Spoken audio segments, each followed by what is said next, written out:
नमस्कार, M S मराठीमध्ये आपल्या सर्वांचं सहर्ष स्वागत। मी नाथा सावंत। सध्या उजनी धरणातून भीमा पात्रामध्ये 81,600 क्युसेस एवढं पाणी सोडण्यात आलेलं आहे। त्याचबरोबर नीरा नदीतून 22,200 पाणी सोडण्यात आलेलं आहे। अशा पद्धतीनं आपण जर पाहिलं तर समोरच्या बाजूला तर नरसिंगपूर आहे। या नरसिंगपूरमध्ये मोठ्या प्रमाणात पाणी जवळपास 1,00,000 क्युसेसनं पाणी या ठिकाणी पंढरपूरच्या दिशेने जाते आणि या ठिकाणी पाणी वाढण्याची शक्यता आहे। त्यामुळे पंढरपूरमध्ये पूर येण्याची शक्यताही वर्तवली जाते। त्या अनुषंगाने आपण जर पाहिलं तर सध्या जर आहे भीमा आणि नीरेचं जे आहे ते रौद्ररूप आपल्याला पाहायला मिळते। भीमा आणि नीरा यांचा जो संगम या ठिकाणी आहे त्या संगमाच्या आपण परिस्थिती जर पाहिलं तर कशा अनुषंगाने पाणी जे आहे ते मोठ्या प्रमाणातून भीमातून आणि नीरे नदीतून या ठिकाणी सोडण्यात आलेलं आहे। त्यामुळे पंढरपूरला पूर येण्याची शक्यता वर्तवली जाते।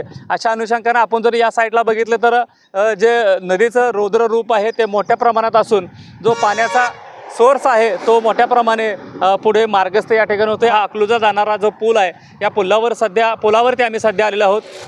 नदीकाठच्या लोकांना सतर्कतेचा इशारा करण्यात आलेला आहे। मी कॅमेरामन संजीवनी आरबुळेसह Natha Sawant, M S Marathi news, Marathi माणसाचा मराठी आवाज।